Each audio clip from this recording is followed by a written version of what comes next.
Let's get started. How's everyone doing?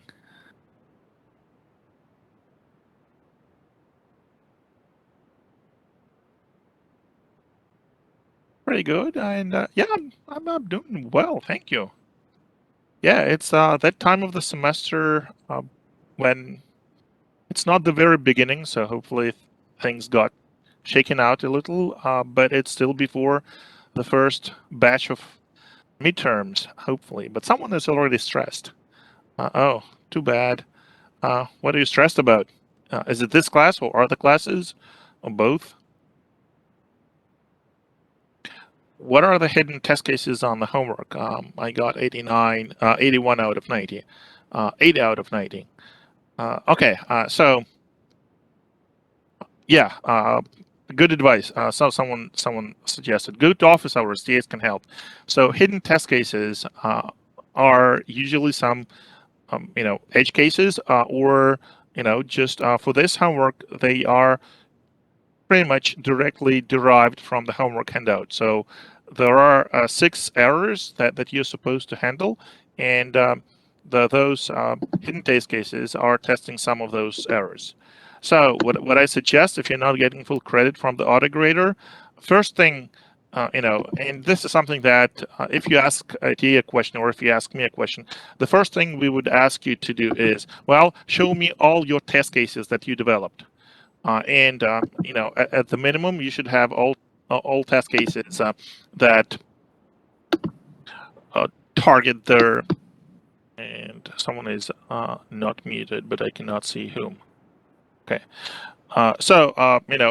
We will ask you to show us your test cases, and at the minimum, you should have the test cases for all the errors and their normal flow when their matrices are successfully read and their and the product is computed. Yeah, and currently I think about 70, close to 70% of the class have made at least one submission.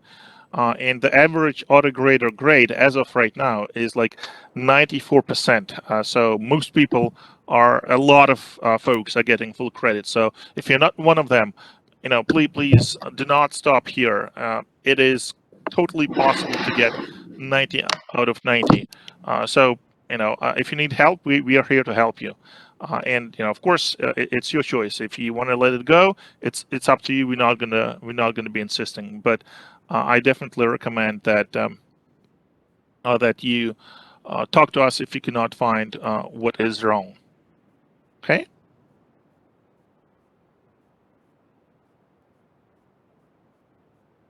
Do we need a README? I think I answered this question. I think it would be a good idea to have a README, but we do not require this for homework 1. So if you do not have a README, you will not get a penalty.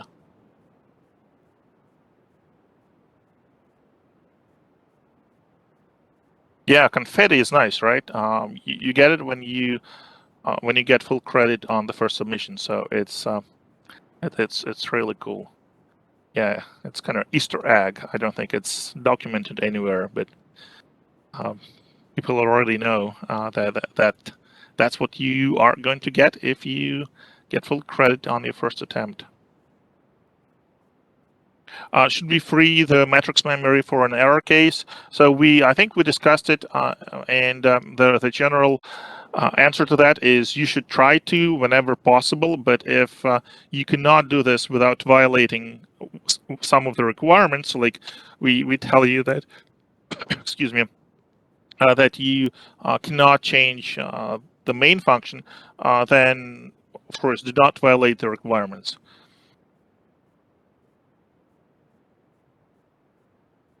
What would be in the README? Usually, this file contains some useful information about running your program, and really any other relevant information that you find important. So if you do provide a README, we will definitely read it. So graders will read it as they're grading homework 1. So that's why I think it's advantageous to provide a README because this allows you to convey some information that might help graders to actually give you more partial credit. If something is wrong with the code, they look at your README and they, at least understand, something a little more about your code, and that might give them, the necessary context to award you more partial credit than if they can just judge based on the code that you see. And so one other thing that I wanted to kind of briefly talk about, and this came up I think last time in the chat. So I'm noticing that many students are very active in the chat and they're helping other students answering their questions, and I think it is great. It is helping me a lot, and I think that it should be encouraged, and people who do that, who answer other students' questions, should be awarded. So please share with me what you think this award should be. What would be what would be something that you would like to get in return for doing this great job of answering other students' questions? No homework for a week, more late days. So yeah, no homework for a week. Well, we can do that. Homework is only basically every other week. All right, so we roughly have 2 weeks before each homework. I think it's not what you meant, but yeah, I'm just kidding. Yeah, skipping homework altogether would probably be a little too much, but well, money I don't think is out of the question.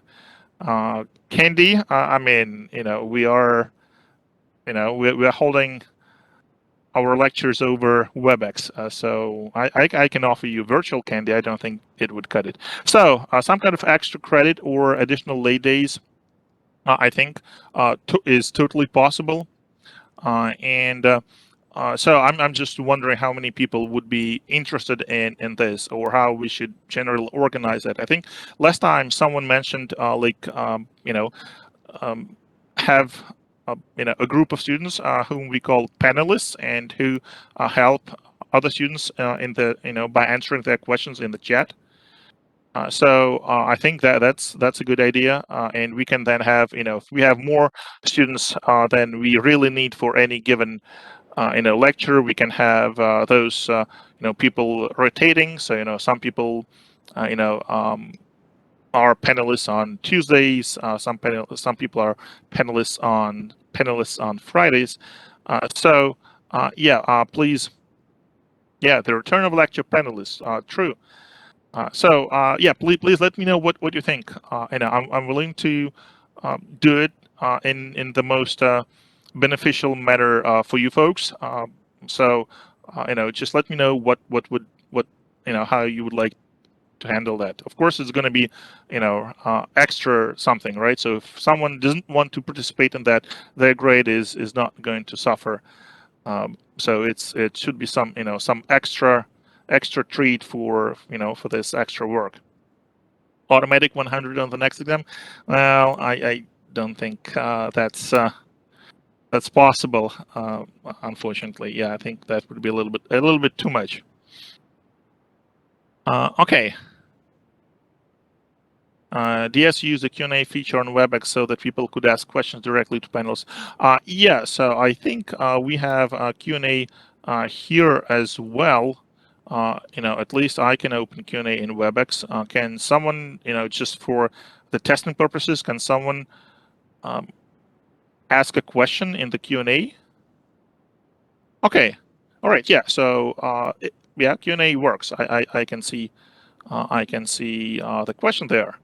So cool. Yeah, we can then have panelists assigned who will be answering questions in the Q&A. I think Q&A makes it a little easier to handle than a chat, because questions are shown when they are unanswered, and then when they are answered, they move to kind of different category. So it's easier to to keep track of which questions to answer. All right. So yeah, let's. Then I will run. BDS was held as an event, so people were split up into categories: host, panelists, participants. All right, so let me check what Webex meetings allow us to do. Yeah, I know there's a difference between Webex events and Webex meetings, so I need to refresh my memory what the difference is. But at least Q&A is here, so I'm hoping that there will be a way to make some people, some students panelists, which should allow them to answer the questions in Q&A. So I will check on that before our next lecture. So Okay, and please let me know if you would like to be a panelist for the next lecture. Just put something in the chat. I will save the chat, and then after our today's lecture, I will just go through the chat and pick a few people who volunteer to be our panelists for Friday, and then we try to get this organized for Friday and see how it goes. And of course, if something doesn't work, we can certainly make any changes we like. Yeah, so totally. If you don't know, if someone is asking if they didn't already learn C or what we will learn through the course, can they be panelists? Absolutely, because a panelist is not necessarily someone who already knows all the material, because we are not making, we are not expecting, all students to know the material, right? Otherwise, this class wouldn't be necessary if everyone already knew all the contents. Yeah, and as you can see, a lot of questions are really about something that has been answered on the forum or that I mentioned in the lecture, and quite naturally, people just miss it, because if something is I just mentioned and it's not written anywhere, it's very easy to miss. So if you're just paying attention in the lecture, you might be able to answer those questions like, oh yeah, the prof mentioned it last time, you can do that. So definitely those questions do not require you any kind of knowledge of C or anything.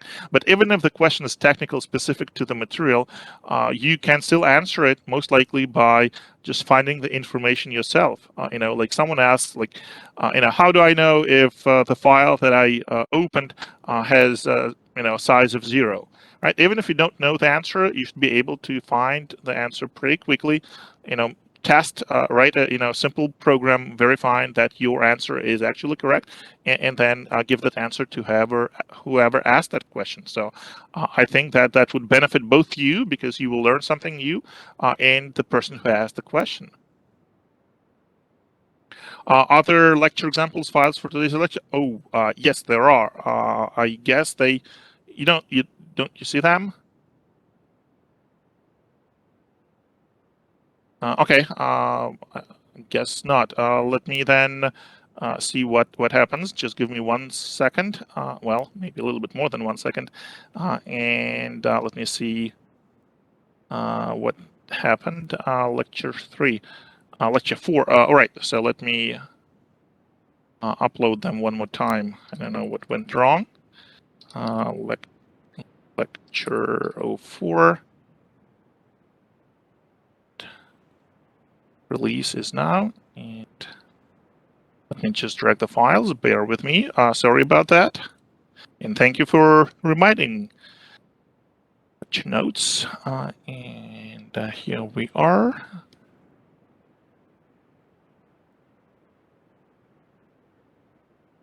And drag and drop. Submit.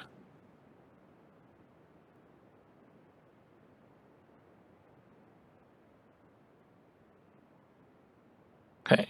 And of course, I messed up their name. The directory, so it's called lectures, plural, lecture 4.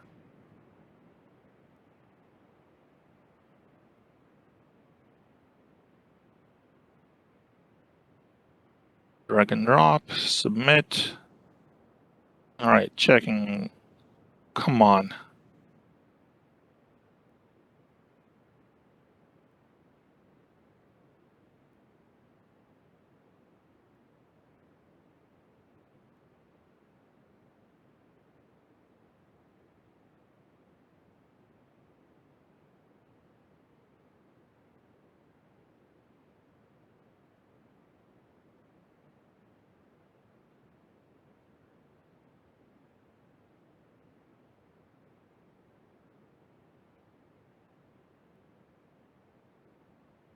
lectures, lecture 04.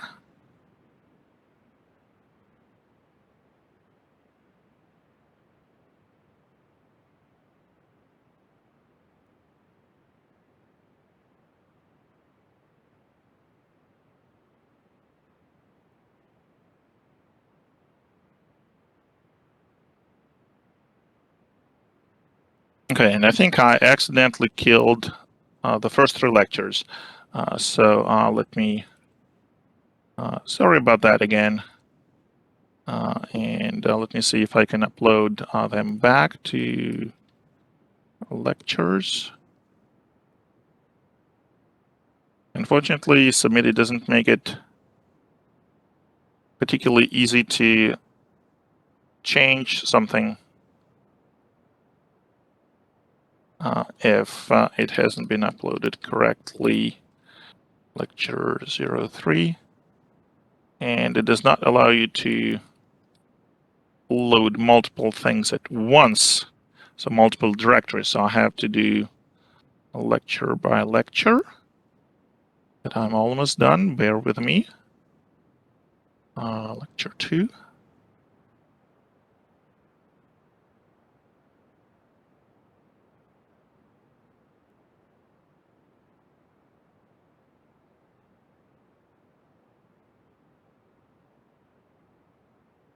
Lecture 1.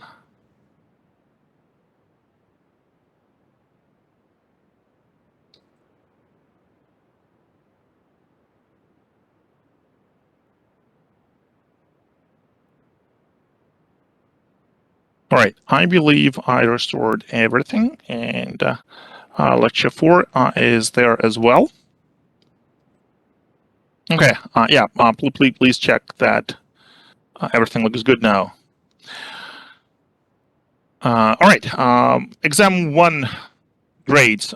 Yeah, we just started grading this morning, so we were having issues with uploading and matching exams on Submitty, and creating the rubric and making sure that the rubric is not visible to the students before we are ready to release the grades. So not all issues have been fixed on Submitty, and I know there are a few developers, Submitty developers here in this class. So if you're related to if we work on those features that are giving us trouble, it's in your best interest to get them fixed real quick, so that we can move forward with exam grading without any delays on future exams. So for all the current issues, at least we have now we know workarounds, so we are able to proceed, and hopefully, yeah, we will get all the grades at the end of the week. So that there's no way they can be, that they will be done tomorrow, right? But we are hoping for the end of the week, barring any new bugs on Submitty that we discover. And the reason for that is that actually pen and pencil exams were not used on Submitty for the last 18 months or so, since the beginning of the pandemic, and there have been a number of new features added to Submitty over that time, and because no one was using pen and pencil exams, those new features were not thoroughly tested with this type of the gradable, and that's why we're hitting all these problems now. I'm hoping that once this is fixed for our exam 1, then future exams there should be no problem. Okay.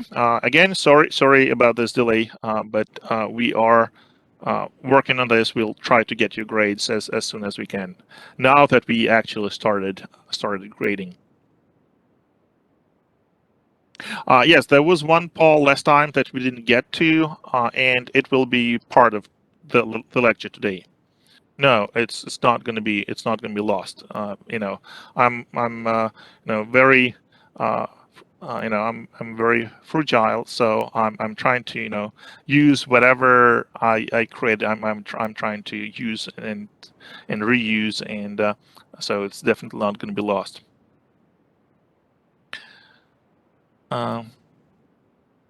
Yeah, sometimes, and one of the developers actually, one of the Submitty developers commented that, yeah, sometimes fixes have been made, but they haven't been released yet. That is, they haven't been actually,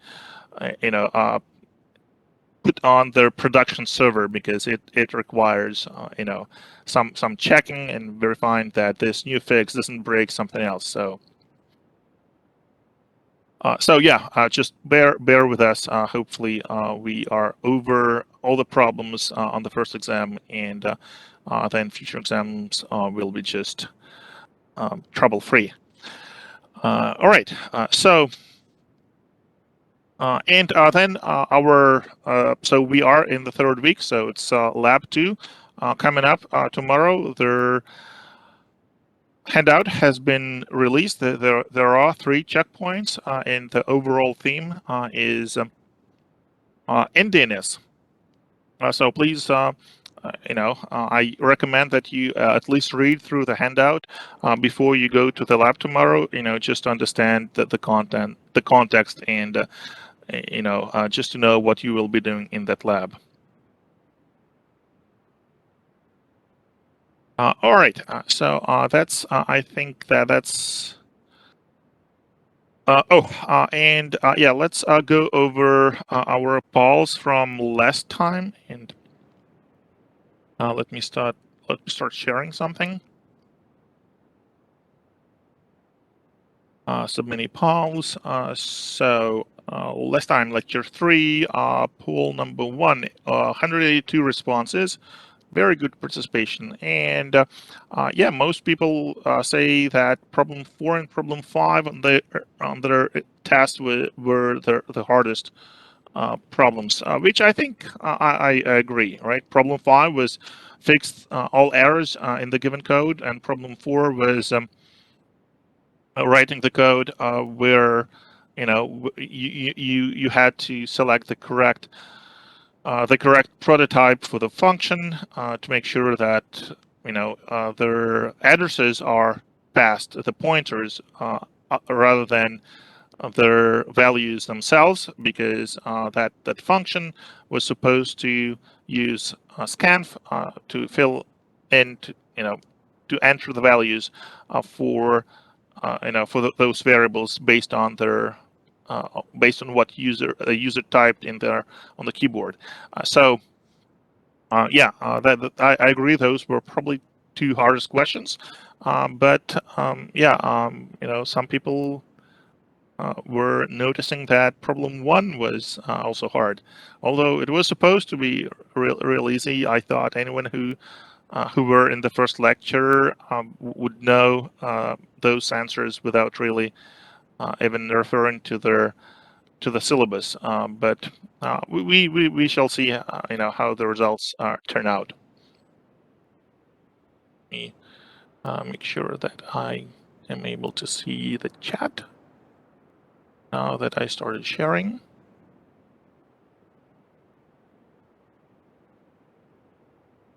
Yeah, and here it's there's no correct one. It's a survey type, so anyone who participated would get full credit.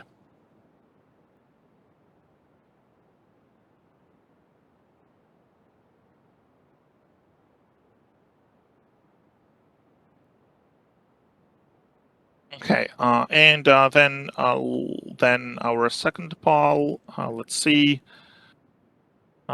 It was actually on a very similar on a topic somewhat similar to the exam, but also based on their material that we covered last lecture, their segments, memory segments, and here their term array is declared outside of main and any other functions. So it is global, and global array, global variables are allocated in the data in the data segment. So here I agree with their majority opinion. So I think Vox Populi is correct in this case.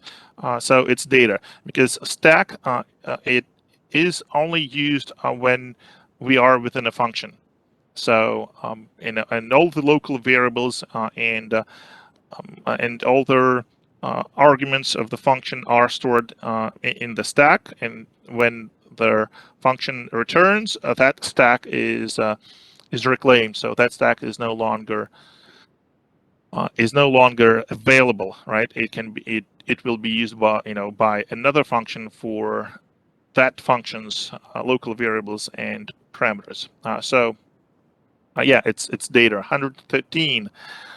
Good job.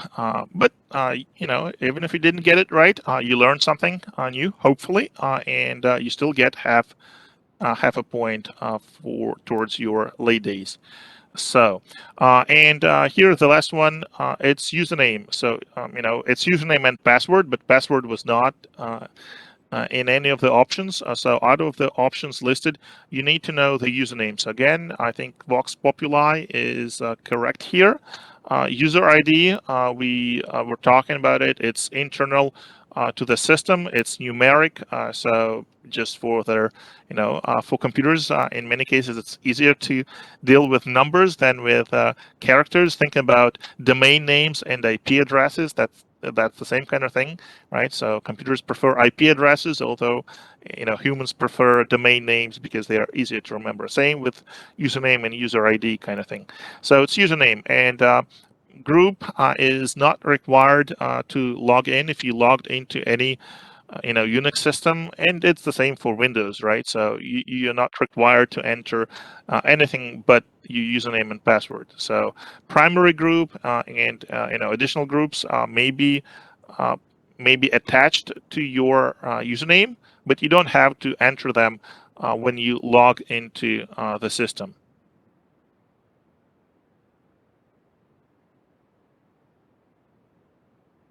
Yeah, global variables go to data. Yeah, that's exactly correct. Right, stack is only for local variables.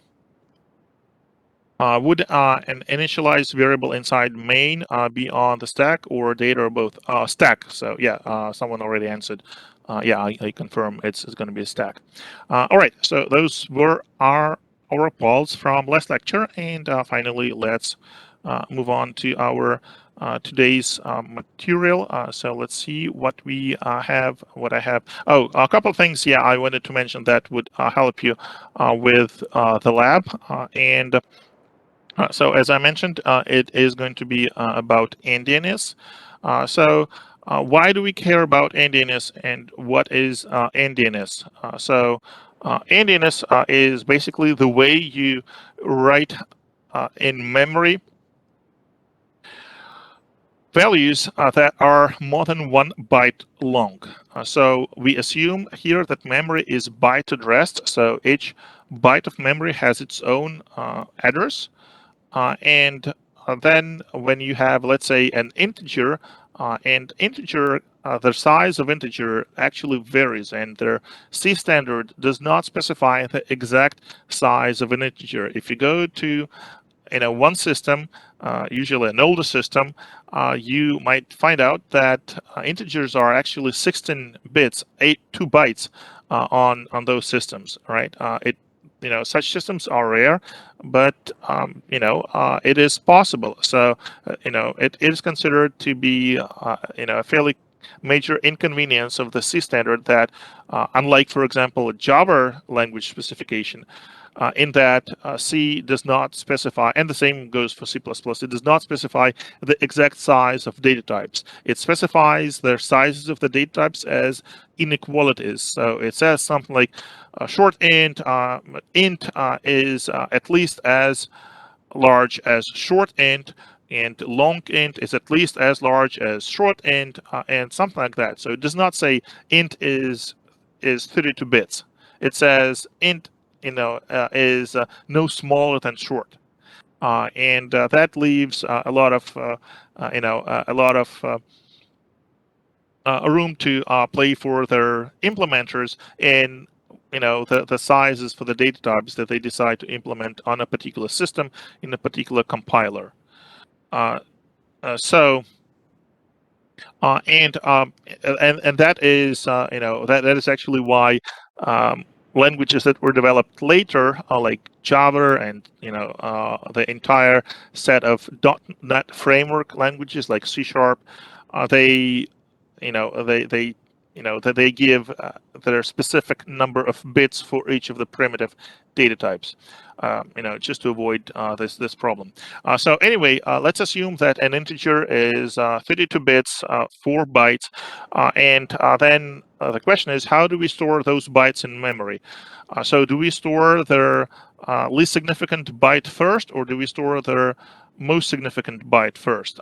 So you have 4 bytes, you have to arrange them somehow into 4 consecutive memory addresses, and there are 2 ways to do that, right? So there is a little endian and there's big endian, and that's the example that shows this. So here we have 8 hexadecimal digits. Each hexadecimal digit is 4 bits, also called a nibble. And here we have, so every 2 hexadecimal digits is 1 byte. So we have 1, 2, 3, and 4 bytes, and we can store them like that, where we assume that to the left is a smaller memory address. So, this can be like memory address 0, this is 1, this is 2, this is 3. So we can store them in this manner, or in the reverse order, so that their big endian, their most significant byte, is stored first. Yeah, I know. Nibble sounds funny. Yeah, but it is an official term. You can Google it. There's a question: would malloc x times size of int not work if you are using 32-bit integers? Well, it would work. I mean, if your ints are 4 bytes, size of int will return 4, and then you will have 4 times x. So it basically just multiplies, right? So it will still work, right? It will still be, there, x integers. So this is safe in that sense. So as someone I think already mentioned, malloc will adjust it accordingly. Well, it's not malloc; it's the size of int, right? If you're on a system where int is 16 bits, size of int will return 2. So it's not malloc, but it's the size of that will help you adjust accordingly. But the problem is, it's still a major headache, because imagine you are deciding which data types to use for your loop, and you know that your loop, your loop control variable needs to go up to I don't know, 2 billion. So if your int is 32 bits, it's safe to use an int. But if you're not sure what your int is going to be, what if your int is only 16 bits? Then there's no way you can represent 2 billion with just 16 bits. Then it's clearly a problem. If you use that 16-bit int as your loop control variable, it's going to overflow, and your loop is going to be broken, and that's why it's a problem. Okay, so generally you cannot, you should not, ideally you should not make an assumption of what what the size of your int is.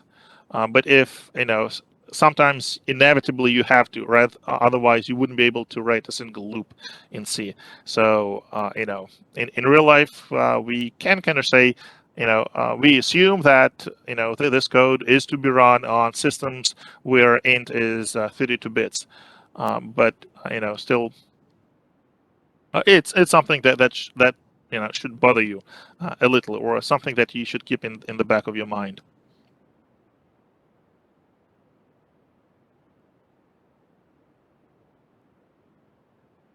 I think only long has different byte for 64-bit and 32-bit machine.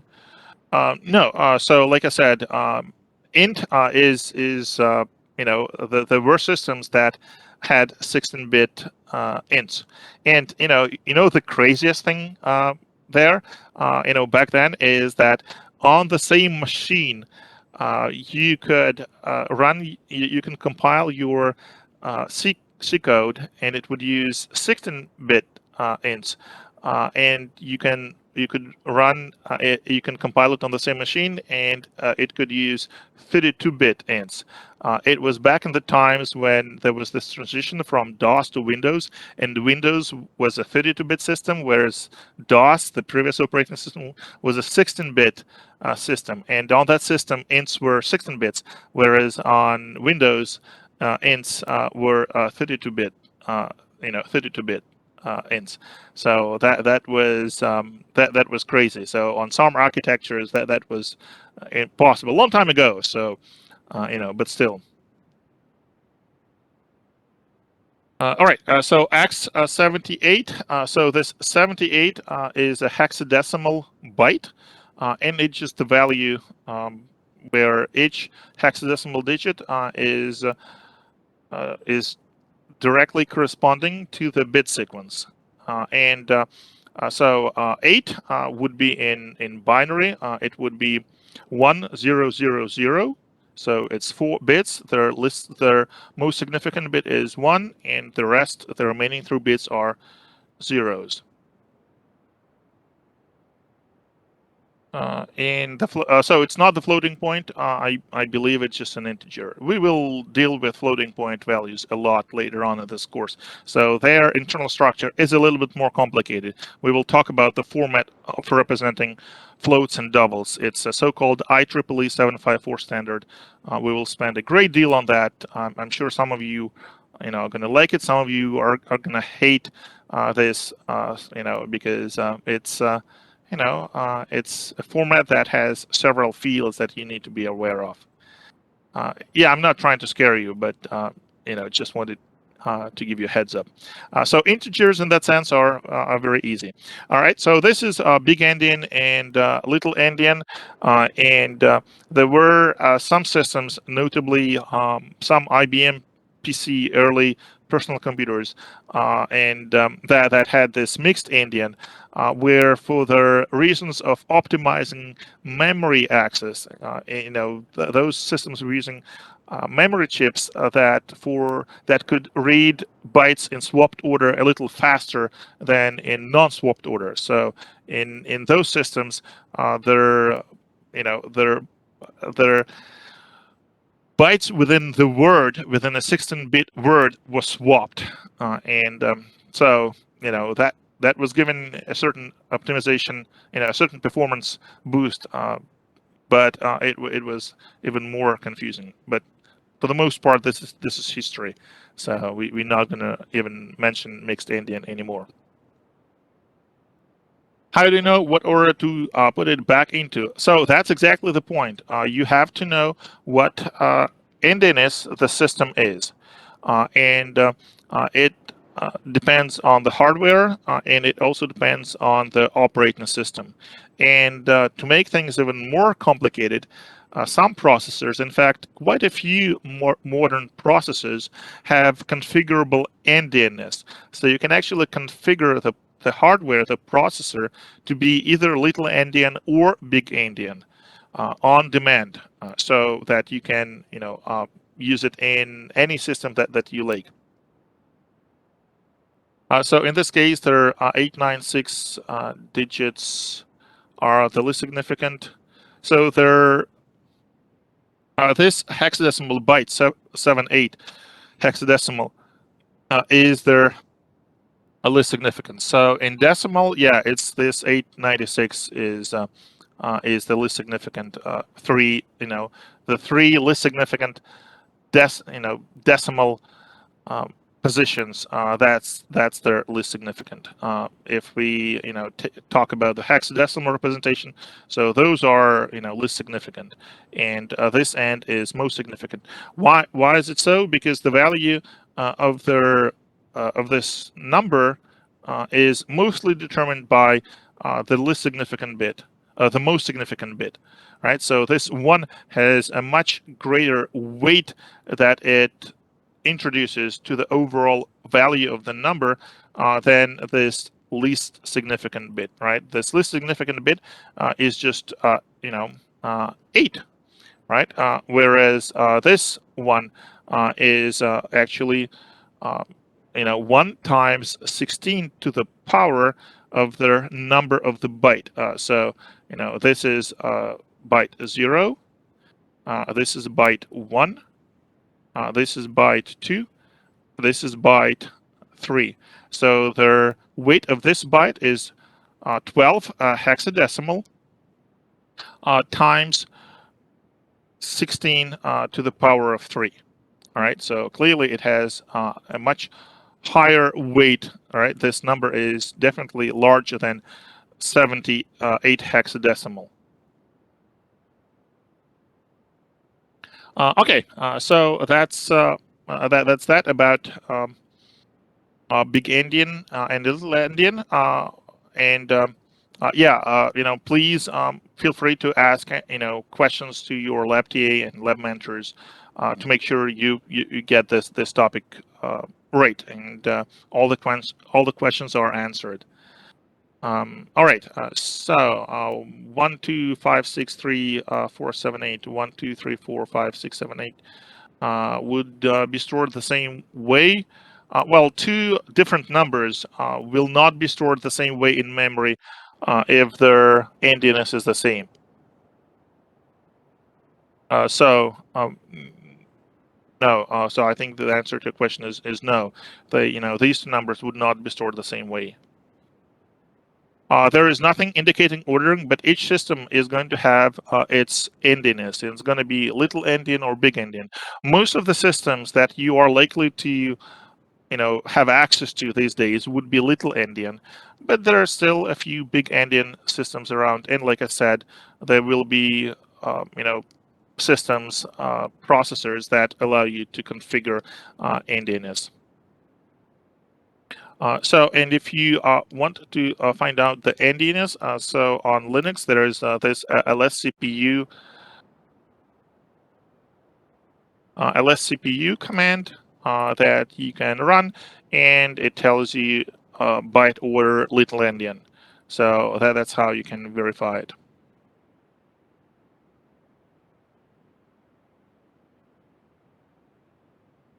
Okay, and so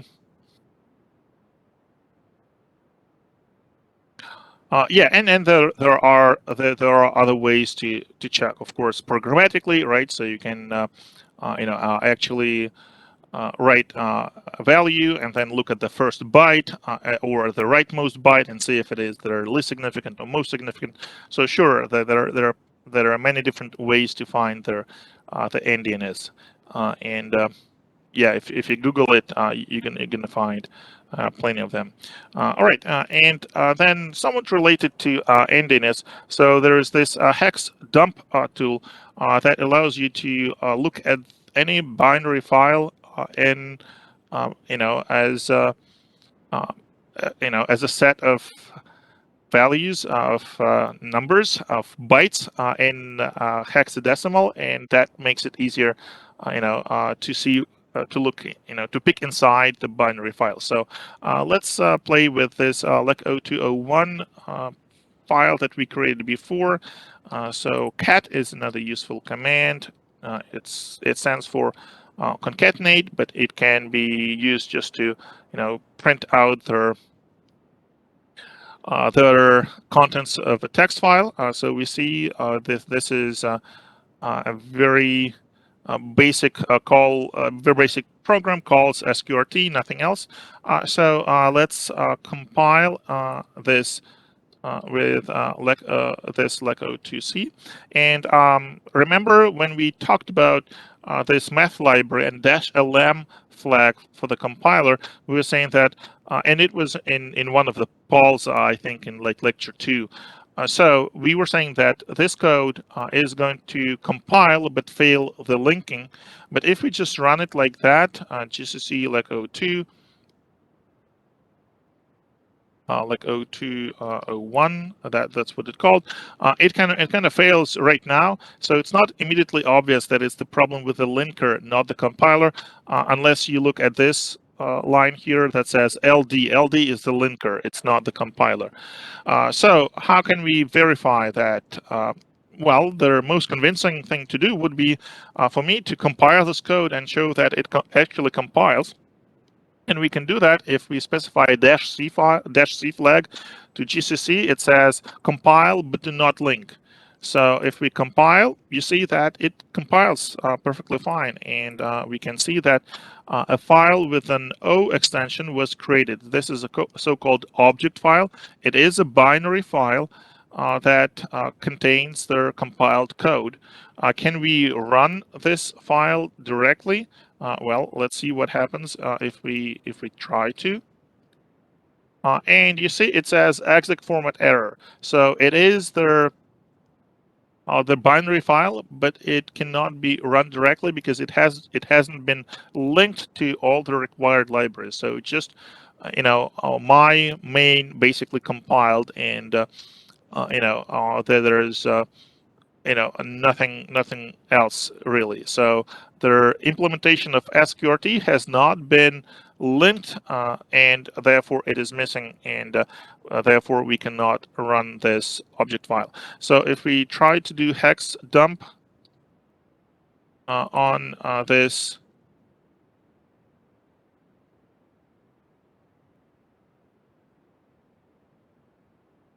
object file, that's what we see. That's what we get.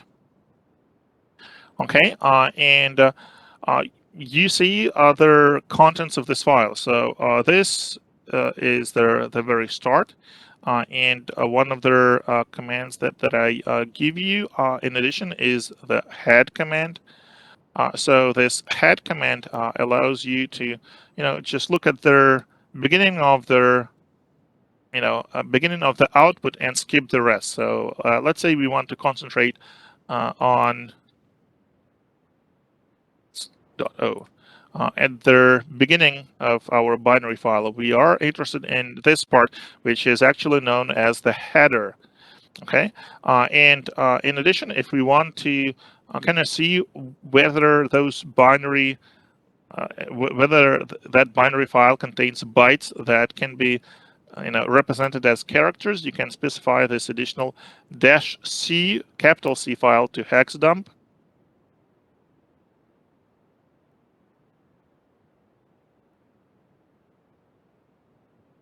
And you can actually see this extra column where each byte here is represented by a character. Okay, so you can see it. The first four characters here, they correspond to ELF, ELF, and this is actually a marker that specifies their most common standard of executable files on Unix or Unix Linux systems. So if you just Google this ELF executable format, right? It's a pretty complicated format, but it is well worth taking a look. And if we look at their header, we see exactly 7F, 45, 4C, 46, right? And it just if we treat each byte as a character, it has this very distinctive signature that says ELF ELF. All right, so here we see this 7.4, 45, 4.6, and 4C and 4.6.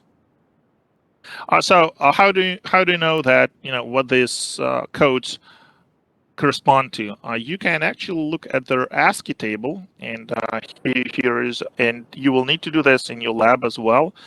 So here's the ASCII table. We need to look at the hex and then find the character. So if we go back, it's 7F45, 7F would be here. So and it's not a it's not a printable character. Okay, so it corresponds to del, so it's not a real printable character. That's why hex dump represents it with a dot, right? Because it's not printable. But if we look at then we have what did we have? We have 45. So 45 is, where is it? 45 hexadecimal. 45 is E. 46 is F. Okay. 45 is E. 4C is 4C is L, and so forth. Okay. So that's what we observed. And that's how you will be encoding your secret message in the lab, right? You just look at this ASCII table, and then you will just need to do the opposite, right? From the character, you need to determine this hexadecimal byte value that you will put in the code that you will then run as part of your lab. Okay, so that's that. And now, if you were paying attention, you hopefully notice some weird thing about hexdump based on these two examples that in two last commands that I ran. This edit column, this edit piece with their character representation of bytes is fine, but look at their actual hexadecimal values. They are not the same here and here. Here and here, they are not the same, right? Here it's 457F, here it's 7F45. Here it's 464C, here it's the opposite. So this is due to their hex dump making an assumption that it is little endian. So when we ask it to print the characters, it swaps their bytes in the word, and then we see that it prints them correctly, right? So if and this is because their actual store is little endian, as you can see here, right? And in this particular case, right, it's their the way hex dump works. It is going to assume little endian, right? So other tools may behave differently. Just so hexdump always assumes little endian, and it always assumes 32-bit values, right? So see how here it didn't. It only kind of swaps their bytes within a 16-bit word, right? It did not take 4 bytes and if this is the true value, right, of our sequence, it didn't actually take this whole sequence and store it backwards, because then it would be 46 4C 45 7F. That's not what happened. So hexdump assumes it's a 32-bit value. It's a 16-bit value. That's why it swaps it swaps bytes within this 16-bit word. And in this case, it's not really a reasonable assumption, because it's not an integer, it's not a short. Those are just characters, and characters are single byte values, and they should not have been swapped. So it just hexdump, of course, doesn't know what's in that file, and that's another important point that you should get from your lab. Hexdump or any other tool or any human, if you just give them a sequence of zeros and ones, or a sequence of hexadecimal bytes, which is the same, then there's no way of telling what these values represent. Okay, you need to have some additional context, or you have to guess based on some additional information what these values are. Are they characters? Are they ints? Are they longs? Are they unsigned ints? Are they shorts? So and the same for endianness, right? If you don't know what the endianness is, you just have to guess. right? And it's like a 50-50 chance. If you have no additional information, you can totally guess wrong. So that is why endiness is a big problem when you have to transfer data from one system to another, right? Imagine you need to transfer a file over the network. How do you know what that other system, on the other side of the network is? Can you assume it's big endian? Can you assume it's little endian? No, you just don't know. So how do you send the data to that system so that it ends up in the correct order? And here you just have to establish rules. For example, when you send data over the network, it's more often than not, it is conventional to send it in the big endian order. Okay, regardless of their endiness of the systems. And if you establish this kind of convention, then things are going to work correctly, right? You just make sure when you send the data from the sending system, you make sure you emit their the most significant byte first, then their next most significant, and so forth. That is big endian. On the receiving system, it receives the bytes. It knows what the endianness is, and if the system's endianness is different, then the system would just convert the endianness of the incoming stream of bytes from the network into its correct endianness of the system itself. Right? But if we do not make such a convention, you're just getting a stream of bytes and have no other context. You have no idea whether, what those bytes are and what ending is that they're coming in. Yes, so hexnump with no C assumes little endian and 32-bit. Hexnump with a C assumes that each byte is a character. So it doesn't swap anything, and it treats each byte as a character. And so this is actually the true representation of the file. If you just look at the file as it is stored on the disk, you will actually see this sequence to start the file, right? And this is the sequence that corresponds to to the description of the format, right? We have 7F as the very first byte of the file, then 45, then 46, then 46. So and that is that's why it's important to use your tool correctly, because as you can see, if you use your tool slightly incorrectly, this tool by default makes certain assumptions. Those assumptions may not necessarily correspond to your actual system. In our case, it's I'm on a little endian system, so hex dump would assume the correct endiness, but it's purely by luck.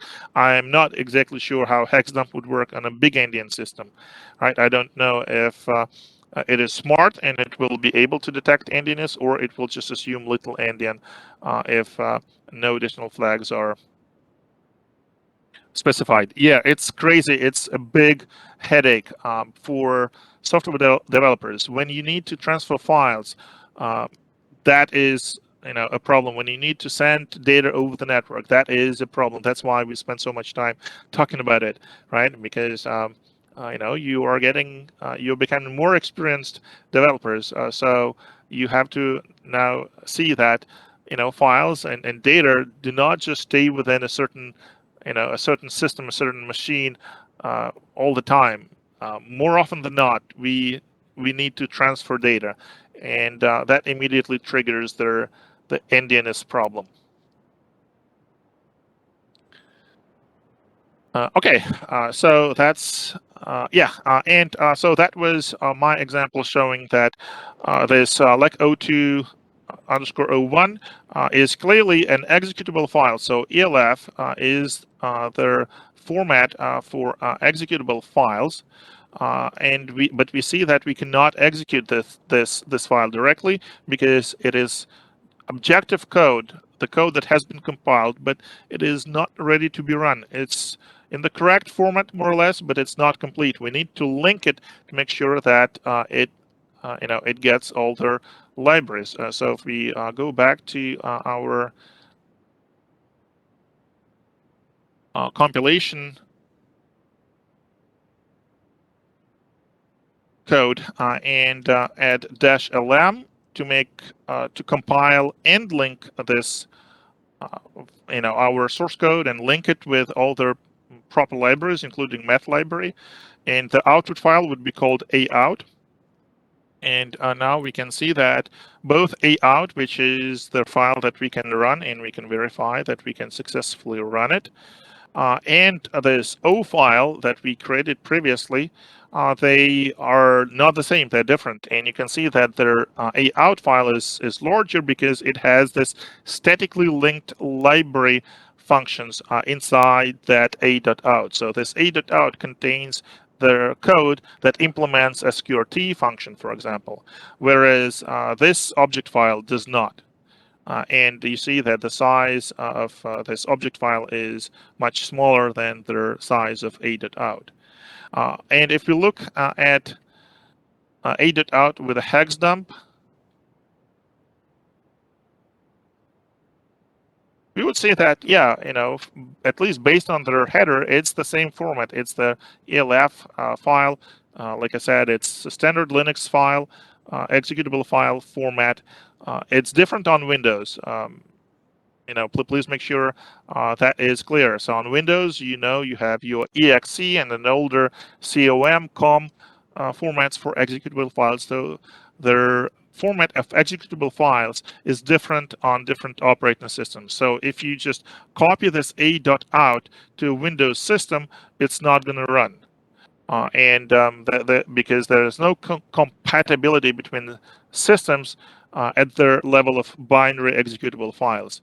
So if you want to run this on Windows, you have to grab the source code, compile it on the Windows system. It will create the executable file, which would be exe, the format that is used for executable files on Windows, and then you would be able to run it. So you would have to recompile.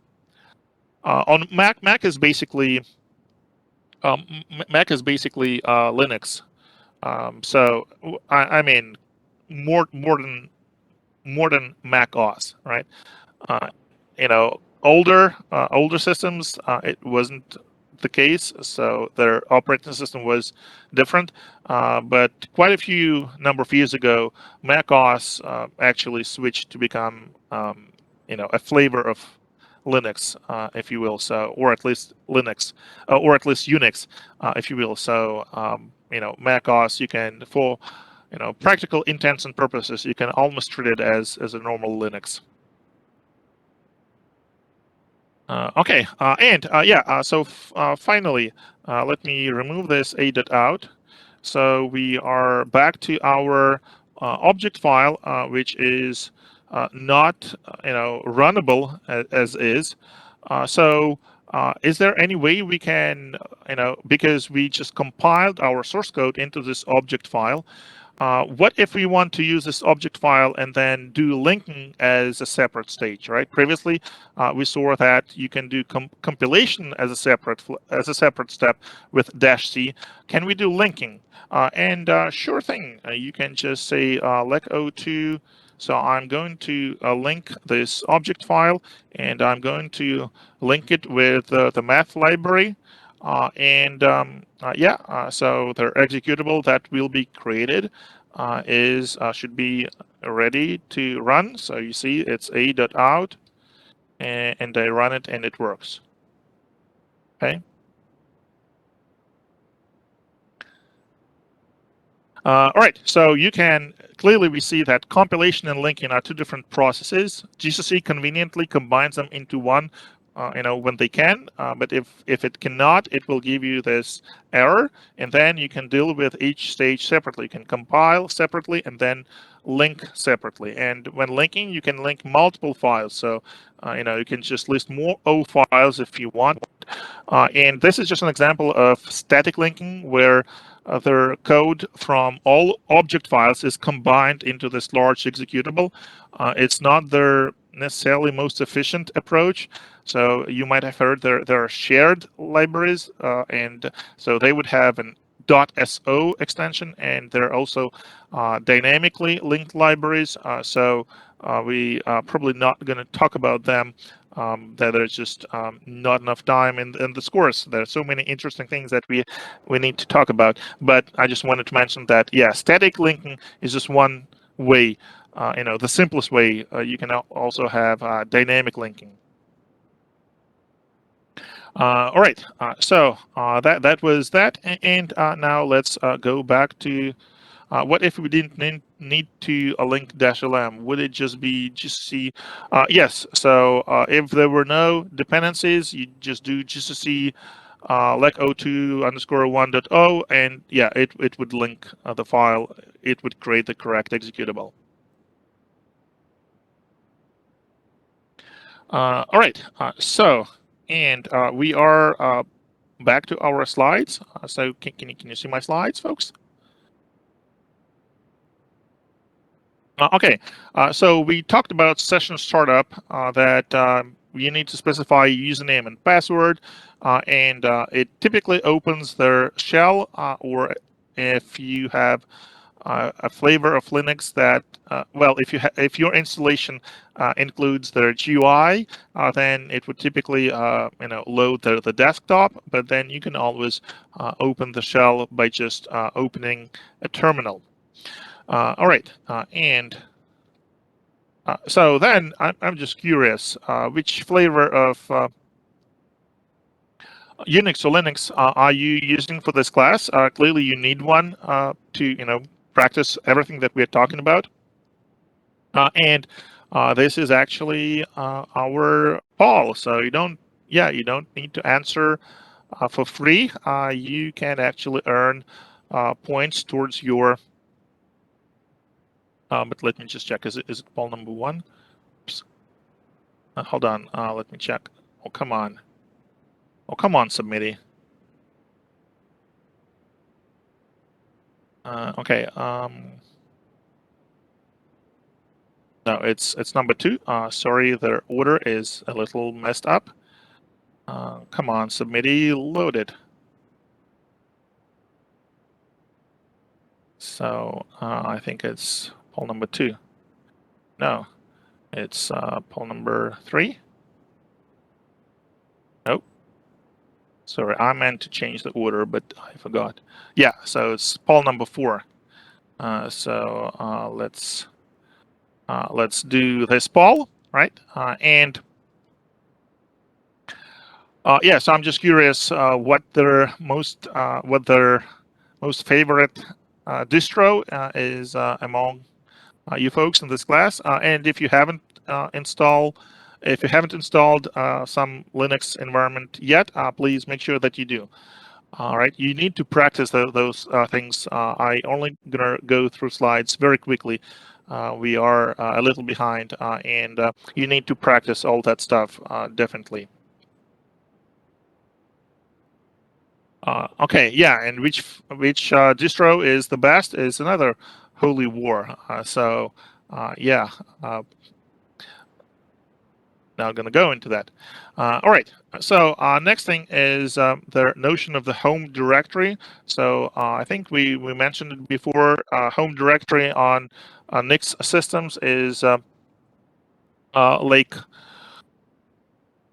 like your profile on Windows, and when you start your shell, it typically starts with the home directory, and that becomes your current working directory. So home directory is fixed. It's something under your /home, /Kuzmik, or whatever username is, and it's fixed.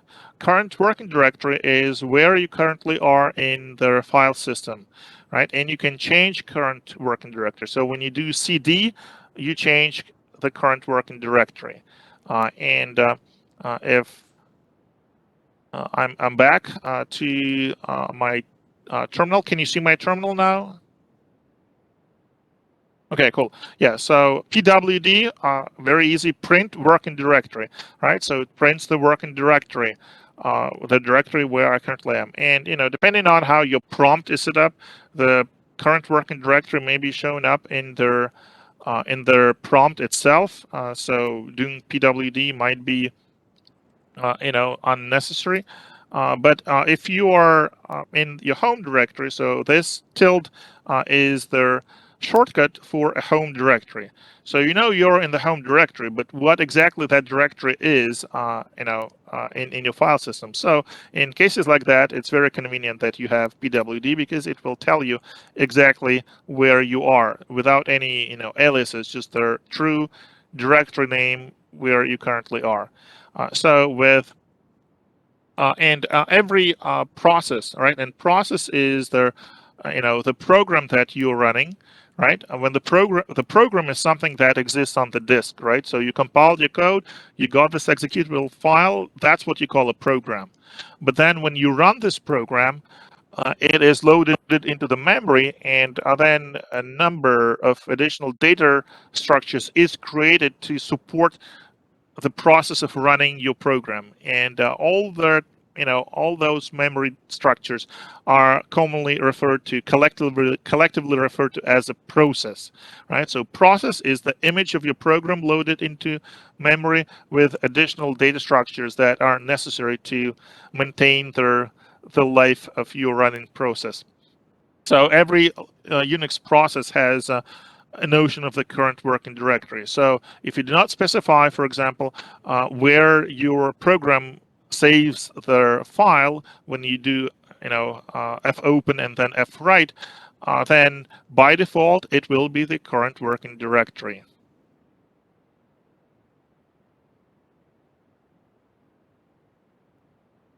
Well, the poll number 5, we will get to it, so don't worry. Okay. So for now, we should have this poll number 4 visible, and hopefully people are responding. Yep. And yeah, poll 1 we'll get to. Oh, I thought I cleared the checkboxes, but they're all right. So yeah, let me leave it running, but we will talk about poll number 1 in a few minutes.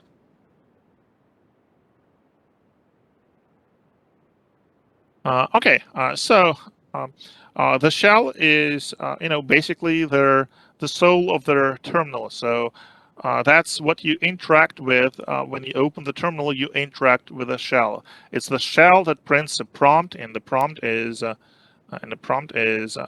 this line. It prompts you to enter commands, and their shell is taking your commands and then executes them. There are 2 types of commands. Shell internal commands are commands that shell executes itself, that are part of the shell, that are not external programs, but they're just handled by the shell correctly. So all those cd and lw, ls are internal shell commands. All right, because here I'm doing ls, and if I try to do where is ls, you can see the only reference is to the man page, right? So there is no separate executable that would be called ls, because ls is the built-in shell command. Whereas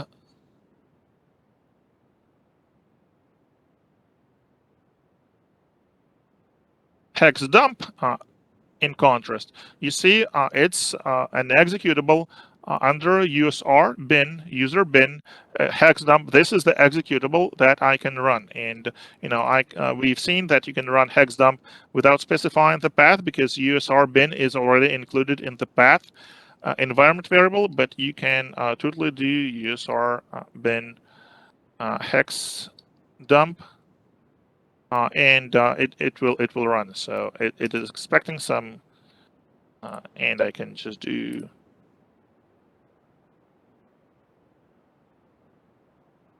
our Leco2 object, all right, and you see that it works, right? Whereas if you try to do usr bin ls, right, it says, well, there's no such file, right? It's not an external command. Yeah, where is? Yeah, I like it.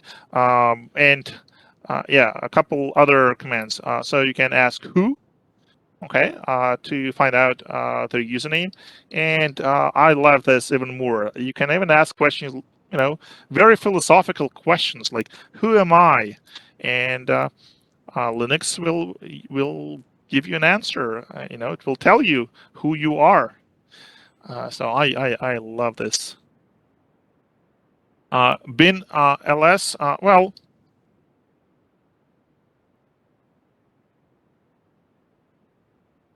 yeah. Well, this is actually, yeah. You have a good point. Yeah, it's yeah. I have to take a bet. It's an external executable, right? But uh, and yeah, as you can see, but it is still an internal bash command. So in other words, you don't have to install anything separately to have this, to be able to run this command. Uh, right? And C and same for other, like CP, cat, and other stuff like that, right? Well, CD, is there an executable for CD? I don't think so, right? But in any case, CD is similarly uh, a shell, internal shell command, right? Not a separate external program. Okay. Yeah, good point about binls. I completely forgot about it, but it doesn't change anything, right? So we still see that there is this classification to internal shell commands and external programs. All right, files. Their overall definition of a file is the same as for any other operating system. So it's a basic unit of storage. We assume that usually it's storage on the disk, but it doesn't have to be on the disk. File has a name and other attributes like the time when it was created, the reference to the location on the disk that contain the data of the file. A disk, it's like your hard disk or your thumb drive, right? So it's the storage medium that your system is using. So Unix file names can contain any characters, although some have a specific meaning. For example, if your file name starts with a dot, it is considered to be hidden. So some tools will be not showing the files that start with a dot. And Unix file names can be long. Very important, Unix file names are case sensitive and have always been. So, lowercase versus uppercase makes a difference. And the contents of the file obviously has some data, and Unix by itself does not impose any rules on how you structure the data in your file. So you can have a text file with characters text. You can have binary files, and you decide how to organize how to write and read data from an arbitrary binary file. And this is what you will be doing in lab 2, right? You will need to look at the files that we give you and try to guess what the structure of that file, right? You have to select one depending on the endiness of your system, right? And then look at that file using hexdump or some other tool and try to guess what the structure of that file is, right? And you can only guess, or you have to have some additional context, right? If we just give you a file and say nothing about that file, and you look at that file and the data looks like completely random, you don't see any patterns, there's probably nothing you can do. You won't be able to, to tell what this file stores exactly. Right? So directories is similar to folders in Windows.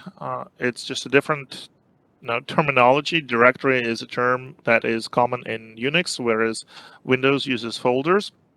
And as far as the file system, Unix file system is concerned, a directory is treated as a file. So it's a special kind of file that has an attribute that says that this file is actually a directory. So we will see that this attribute, is shown when you do a listing of the directories of all the files and directories. You will see that directories will actually have this D printed, saying that, well, it's not just the file Kuzmik, it's a directory, and that means that we can then change into that directory, right? And then here we see that, yeah, some files are directories, but some files are just regular files, not directories. So there's a dash in the first position where for directories D would appear. All right, so every file must have a name, and files in their same directory cannot have the same name, but if their name is different by their uh, case of their character, it would be considered different because case matters. And of course, files that are in different directories can have the same names. All right, so here's what a typical Linux, Unix file system looks like. Note that it starts with the root directory that is represented by this slash character, and then we can have files and or directories under root, so bin, etc., home, tmp, user. They are typical Unix Linux directories, and then directories can have nested directories and files and so forth, right? So that's a typical. Note that there is this single unified tree of their file system in Linux, Unix operating systems. Okay, so it's hierarchical, and it has a single root, a single top level directory that is called root, with their name that is just the slash.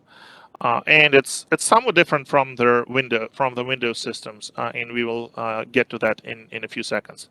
So the path name is a list of directories that lead to the file, right? So if you need to, uh, you know, uh, if you have, lab2.c file under comporg, then the path, the full absolute path to that file would be /home kuzmik2 comporg lab2.c. All parts will be of the path will be separated by the slash. On Windows, it's backslash. On Unix, it is slash. Right. So here's another difference between two systems, Windows and Unix, Linux. So the path name of every file is unique in their Unix file system because it is like an address that allows the system to find the file in a particular directory. So the path name just shows how you traverse the directories to get to the file that you want. And you can use absolute paths that always start with a slash, and then just put their directories as you traverse them to reach their particular file. Or path names can be relative. That is, they can indicate the path starting from the current working directory, not the root of the file system. So here's an example for to get to this ls. We have to and this is we've seen that there is no in my system at least there is no USR bin with ls, right? But there was under what was it? Bin ls. All right, so it was under here.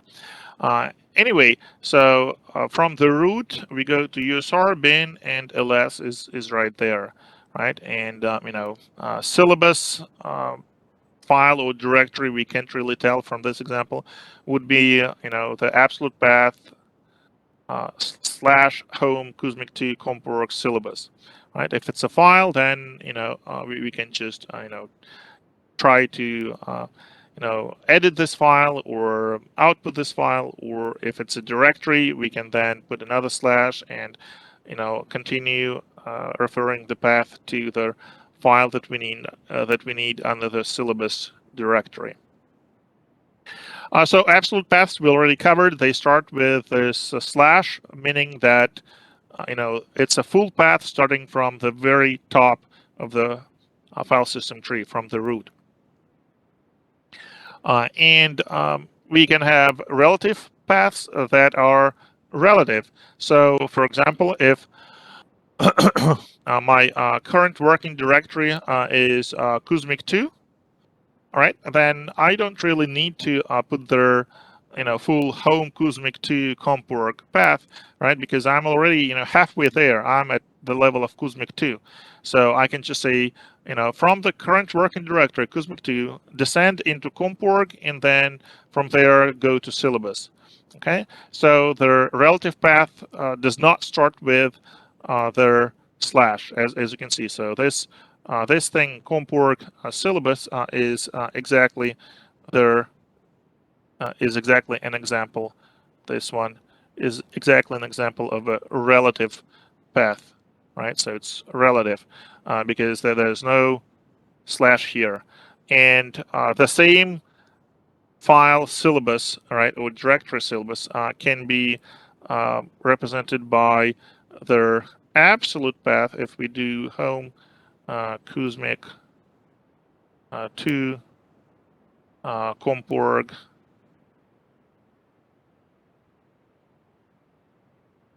syllabus. So this is absolute path because it starts with a slash.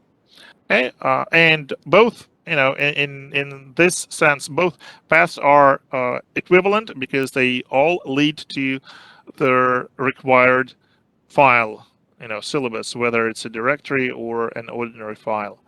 Okay, but their absolute path is permanent, right? It is, it is the absolute address of this syllabus file, whereas the relative path only works, as long as we are under Kuzmik2 directory, in the Kuzmik2 directory. So if this is our working directory, then this path, this relative path, is valid. If I go to one level up to home and then try to issue this path comp.org syllabus, it's not going to be correct because there's no comp.org under home, and that means that relative path is is susceptible to the current working directory.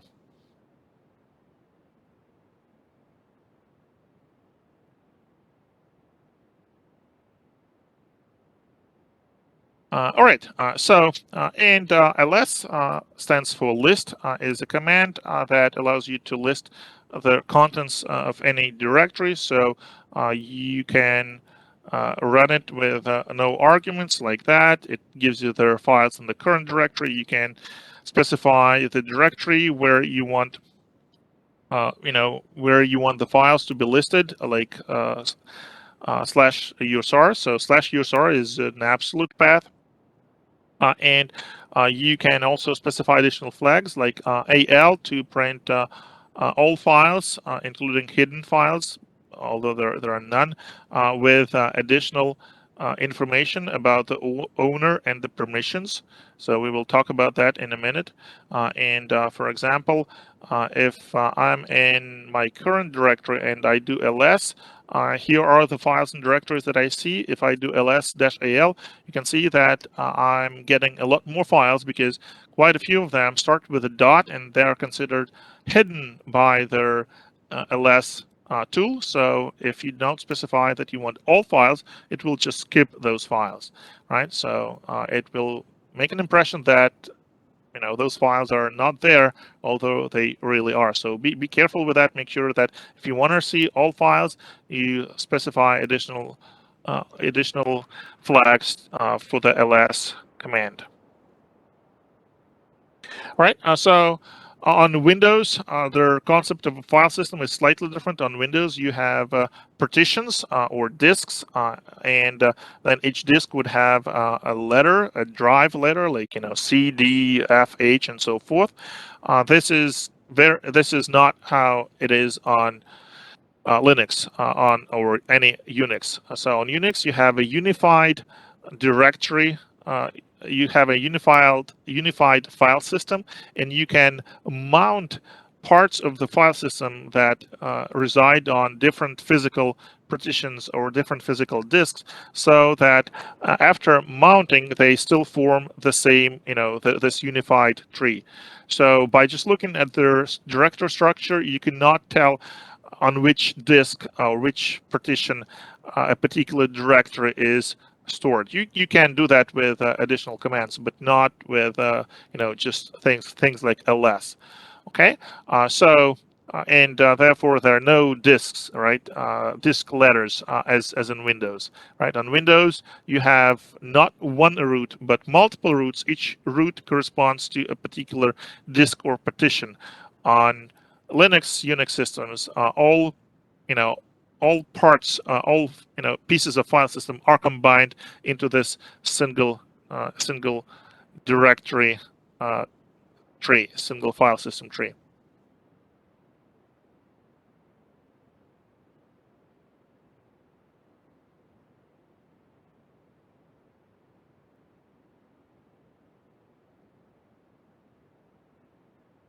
Okay, 272.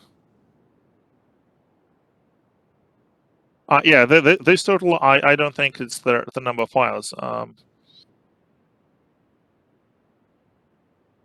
not sure. Maybe it's recursive. I'm not exactly. I think it is the total of their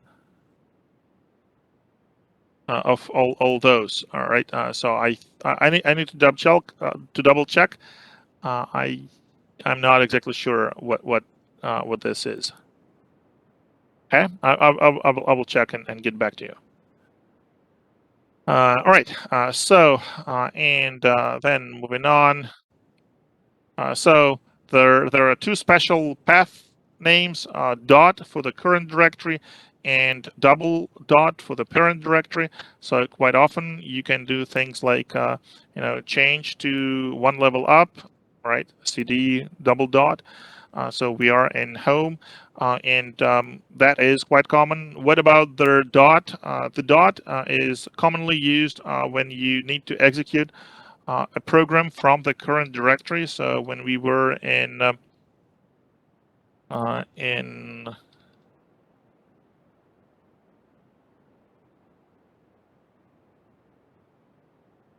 and we wanted to execute our a.out, we would do ./.out. So note that this is a relative path. We are basically saying go to the current directory and take a out from the current directory, and execute it because it's an executable. Why do we have to do that? What happens if we do a out? Amazingly, Shell is not finding this command because Shell has a list of paths that it searches when we just put the name of the file and it is trying to find it. And if the current directory is not in that set of directories, then Shell would not find it. So if you want to run something from the current directory, you have to use this / syntax. An alternative would be to include the current directory into your path environment variable, and then it would solve it. So this is just one example where the dot is useful. There are a few other cases. So dot refers to the current directory. All right, so your home directory, as we have seen, there is an alias, tilde, and it is actually just an alias. So it is a path name, but it is actually absolute, right? So if we look at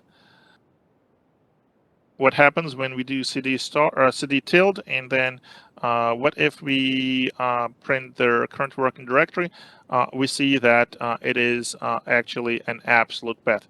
So how do you know that? Well, because no matter where you are, if you do cd tilde, it will bring you to that directory, right? So even if we go back to some other directory, but then we do cd tilde, we get back to this home Kuzmic, which is an absolute path, right? So this is an alias, but it refers to an absolute path. all right, because the relative path would only work in depending on what current working directory is. Okay, so yeah, when it says relative path name, it just says that yeah, it's not really correct, right? So this tilde is it is expanded into the absolute path. All right, and here is the quiz, and I think that's the one that I had already opened. Yeah, that's the one. Okay, so and moving on. So here are a few other useful commands. Some of them we have seen. Ls, who, date shows, yeah, who and who am I. All right, we've talked about those. Date shows their current date and time. PWD, print working directory. And ls, we have already seen, gives their list of files in either the current working directory or the directory that you specify. You can also supply additional command line arguments like L for long format, A for all files. This dash capital F is to include special character to indicate the types of the files. So there are differences, very subtle though. So if I'm in here, so this is ls-al. This is ls-al with an F. So you can see that their formatting is slightly different, and you can't really tell it from here, I guess. But sometimes another character will be added to indicate the type of the file. So let me see if we go back to one of our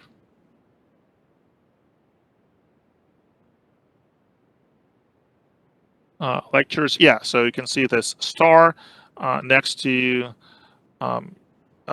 certain types of files. You can see, well, here the star is because this is actually a Windows directory, a Windows folder shared with my Linux virtual box, and that's why basically my shell, their virtual box does not really report correctly all their properties of the files to their Linux under my virtual box. And yeah, this is something that you have to be a little cautious about when when you're using not when you're using shared directories between your Windows and your Linux, for example, which is very common if you're running it in a virtual environment like I do. So for example, if I go one level up, and if I make directory temp, and I look at my temp, so their permissions are here, and let's go over the permissions. So D means it's a directory, and then there are 9 characters. RWX, RWX, RWX. Well, there's no last group of RWXs, right? R stands for read, W stands for write, X stands for execute. So it's self-explanatory for ordinary files. For directories, R means you can read their contents of the directory, so you can list the files of the directory. X means you can actually enter the directory, like cd into that directory. And the 3 groups are for the user, for the owner, which in this case is Kuzmik, for the group, and in my case the group is vbox sf, and or any other groups Kuzmik might be part of. And then their last group is for everyone else. And if I change their permissions, which is done with a chmod command, so I can specify I want everyone, so A is anyone, to have read, write, and X permissions. So I do plus because I'm adding permissions for my temp directory. And it works, but you can see that it has no effect because the permissions for this directory are actually controlled by Windows, because it's a shared directory that Windows that I asked Windows to share with my Linux VirtualBox. So you see, some commands do not work as intended if it's a shared directory that is shared between different systems like Windows and Linux. So I'm going to remove this temp. And then if I go to my home directory, which is not shared, which is a true Linux directory, and then I make my temp and I verify that it has these permissions. So others, right? So not user, not group, does not have the right permission for temp. And then if I run my chmod, giving everyone all their rights, all the permissions, and I verify, and I can see that, yeah, it has updated, so it works as intended. So just be be cognizant of this little issue. All right, so L, A, and F we went over. So F includes a special character like a star to indicate certain types of the file. And CD we already talked about. Change directory to, and you just specify the directory name. And with no arguments, it's the same as CD tilde, so it brings you to your current to your home directory. So if we are here and then I do this, I'm back to my home directory, as you can see. All right, ls with the -r flag will list everything recursively, so in the directory specified or the current directory, and all the subdirectories. pwd we have already seen. df shows what disk holds directories, so it allows you to to see which devices each particular part of their file system tree comes from. Right. So in my case, they're they're all yeah, they are basically this is just the hard drive that I have, right? And this is my root, so I don't really have anything else here. And you can also have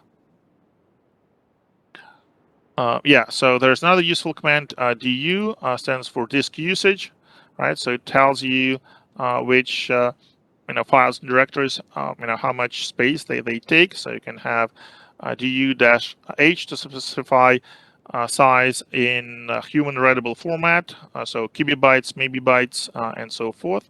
Or you can request it to give you a summary. So yeah. So you see that my current directory takes 445 megabytes of space. All right, this is my home directory. So you can check the size of the directory.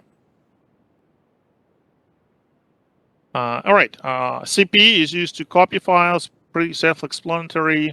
Specify a source and destination. You can specify additional options. Please consult man for more details. All right, most common options are things like make it recursive. So to make sure that files are copied not only from the folder that you specified as the source, but also from all subfolders. So yeah, if you specify the destination as a directory, then CP will copy the source into that directory.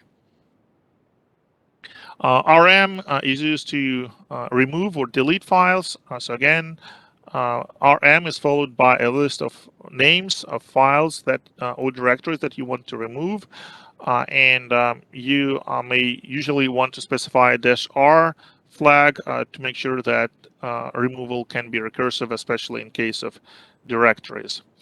File attributes are properties that that's basically it's metadata for the file. So those are things like the size, their owner, user and group, and permissions, along with their access times, when the file was first created, when the file was last changed, and so forth. And here are the flags of their ls command that you can use to list all those additional attributes. Each file has an owner and a group. So again, we have seen it already in the examples, right? So you can use their -l flag and see who the owner and who the group is. And the permissions, there are 3 permissions: read, write, and execute. They can be applied to any of their 3 groups: the user, the group, and everyone else. Okay, and that's why there are RWX, 3 sets of those letters for each of the 3 groups, right? The user, the group itself, and their everyone else.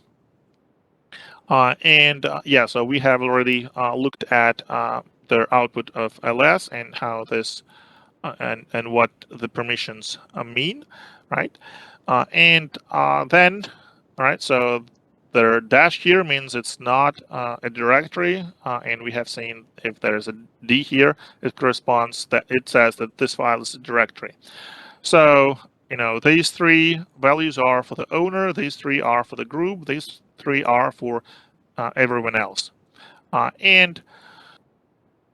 You can specify, when you want to change the permissions, you can specify the permissions by using those letters, RWX, or you can use numbers, which is very common in Linux. So imagine, this, if you want to set the permission, it's 1. If you want to clear the permission, it's 0.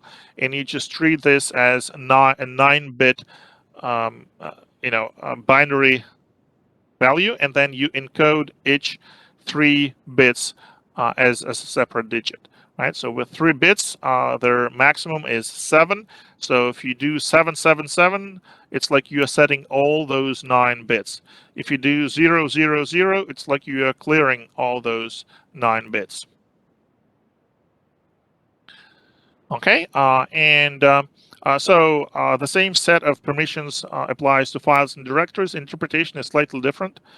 So for directories, as I mentioned, R allows you to list their files in that directory, and X allows you to actually enter or CD into that directory.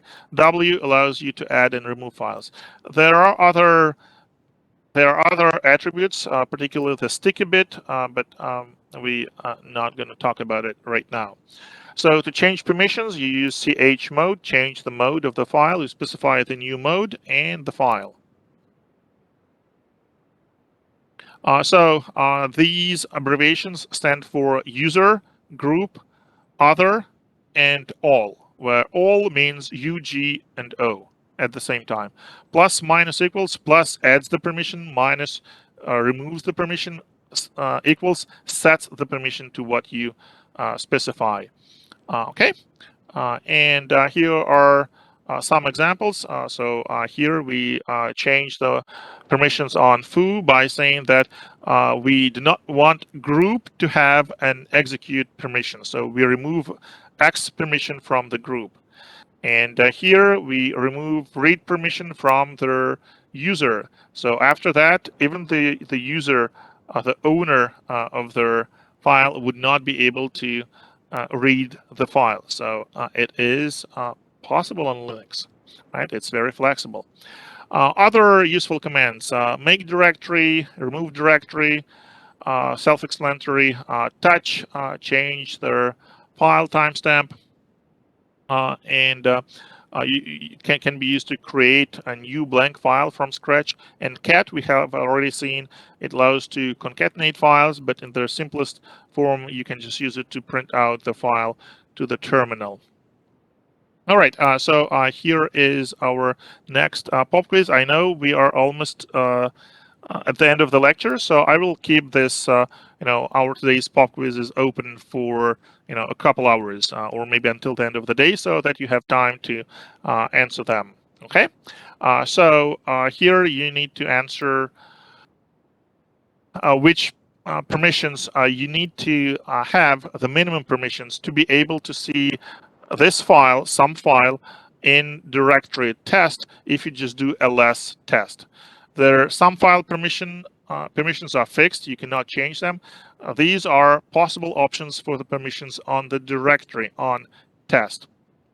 Right, so let's stop here, and let me just make sure that I open the correct poll. Let me stop sharing my screen for now, and let me make sure that I'm about to open the correct poll. Yes, this is poll number 2, and it should be visible and accepting answers.